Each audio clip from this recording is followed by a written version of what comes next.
Imagine क्या होगा जब एक स्टेप ब्रदर और स्टेप सिस्टर का प्यार एक ऐसी मुसीबत बन जाए जिसका कोई हल न हो। 2023 में आई my fault Culpa Mia movie में ऐसी ही एक दिलचस्प कहानी है जहां आपको इंटेंस लव, झगड़े और सस्पेंस का जबरदस्त कॉम्बिनेशन देखने को मिलता है। एक लड़की जो अपनी मां के नए शादीशुदा जीवन से परेशान है, अपने नए घर में कदम रखती है जहां उसे मिलता है एक ऐसा स्टेप ब्रदर जो उसे बिल्कुल पसंद नहीं आता। लेकिन क्या होगा जब ये दोनों एक दूसरे से प्यार कर बैठते हैं और घरवालों से छुपकर कुछ अजीब कांड करने लगते हैं और अपने परिवार के खिलाफ एक नए रिश्ते को अपनाने की कोशिश करते हैं। जानने के लिए इस वीडियो को अंत तक जरूर देखें। कहानी शुरू होती है नोहा से, जो अपनी मां के साथ एक बड़े बिजनेसमैन विलियम के घर में शिफ्ट हो रही है। नोहा खुश नहीं है क्योंकि उसकी मां ने दूसरी शादी की है और उसे अपने बॉयफ्रेंड डैन से भी दूर कर दिया है। नोहा की मां राफला उसे समझाती है कि हमें अपनी जिंदगी में आगे बढ़ने की कोशिश करनी चाहिए और इसके लिए एक अच्छा सपोर्ट चाहिए जो विलियम दे सकता है। नोहा को बताया जाता है कि वह 17 साल की है और वहां जाने के बाद उसे कई नए दोस्त मिलेंगे। वो नए घर पहुंच जाते हैं जहां विलियम उनका स्वागत करता है, लेकिन नोहा अपने स्टेप फादर से अच्छे से बात नहीं करती। बाद में उसकी मां उसे घर दिखाने के लिए ले जाती है और उसे एक बहुत ही सुंदर कमरा दिखाती है जो विलियम ने नोहा के पसंदीदा रंगों से सजाया था। नोहा को यह कमरा पसंद आता है। नोहा जैब किचन में जाती है तो वहां अपने स्टेप ब्रदर निक से मिलती है। निक और नोहा के बीच की बातों से यह साफ हो जाता है कि वे दोनों एक दूसरे से बिल्कुल पसंद नहीं करते।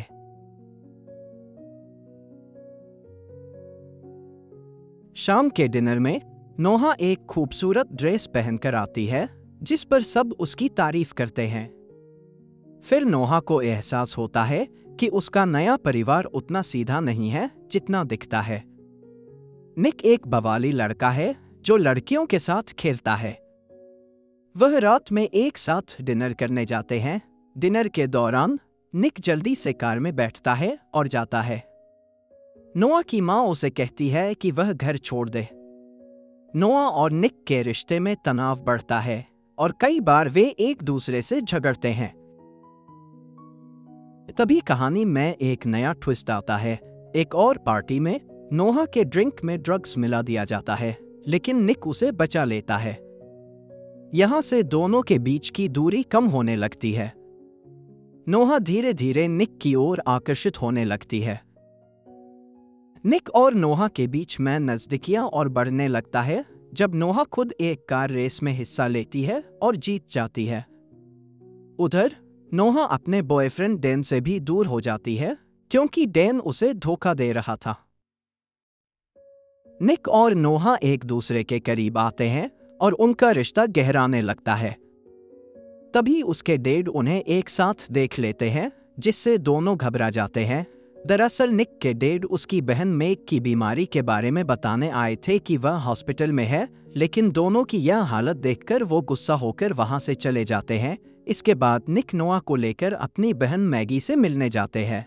वापस आते समय निक कहता है कि अब थोड़ी देर बाद हम घर पहुंच जाएंगे। दोनों बहुत टेंशन में होते हैं तो नोहा कहती है कि तुम्हारे डैड हमें अब एक साथ नहीं रहने देंगे और यह शायद हमारी आखिरी रात है। यह सुनते ही निक किस करने लगता है और आखिरकार दोनों खुद पे पूरी तरह से कंट्रोल खो देते हैं। इसके बाद दोनों समुंदर के किनारे चले जाते हैं जहां दोनों इस पल को खूबसूरत और यादगार बनाने के लिए पहली बार इंटीमेट होते हुए खूब एंजॉय करते हैं। कहानी में सस्पेंस तब आता है जब नोहा के असली पिता जोनास जेल से बाहर आ जाते हैं और नोहा को किडनैप करते हैं। इसके बाद जोनास नोहा की मॉम को कॉल करता है और नोहा को छोड़ने के बदले में मोटी रकम देने के लिए कहता है, तो निक के डैड देने के लिए तैयार हो जाते हैं। नोहा की मॉम विलियम के साथ पैसे लेकर जोनस के बताए हुए जगह पर जाकर इंतजार करने लगते हैं, लेकिन जोनस ने पहले से ही उन पर नजर रखने के लिए वहां एक कैमरा छुपा दिया था और इससे वह उनकी बातें भी सुन रहा था। वहीं निक भी एक लेडी पुलिस के साथ कार में था। तभी निक देखता है कि नोआ कार ड्राइव कर रही है क्योंकि वह जोनस के गन पॉइंट पर थी और जोनस नोआ के सर पर गन रखकर उसे गाड़ी चलाने को कहता है। और जब निक और नोआ बिल्कुल एक दूसरे के आमने सामने होते हैं और दोनों कार तेजी से ड्राइव करते करते हुए आकर एकदम करीब हो जाते हैं, तो निक के साथ बैठी पुलिस ऑफिसर को देखकर नोआ नीचे झुक जाती है। उसके झुकते ही पुलिस ऑफिसर गन शूट करती है और वह गोली नोआ के पिता को लगती है, जिससे उनकी वहीं पर मौत हो जाती है। नोआ कार से भागते हुए निक के पास जाती है और निक को गले लगा लेती है। फिर अगले सीन में हम देखते हैं कि निक नोआ के रूम की तरफ आता है और उसके रूम में चला जाता है। नोआ उसे अपने सामने देखकर बहुत खुश होती है, जिसके के बाद वह दोनों रोमांस स्टार्ट कर देते हैं। फिर हम नोआ और निक के पेरेंट्स को देखते हैं जो आपस में बात करते हुए कहते हैं कि हमें इन दोनों के रिश्ते को किसी तरह खत्म करना होगा। इसी के साथ पार्ट 1 यहीं पर खत्म हो जाती है। नेक्स्ट सीरीज में जानेंगे क्या नोआ और निक के रिश्ते को उसके पेरेंट्स एक्सेप्ट करेंगे और निक और नोआ को अलग होना होगा। जानने के लिए हमारे साथ बने रहे and please like and subscribing our channel as it will further motivate us to make such kind content for you.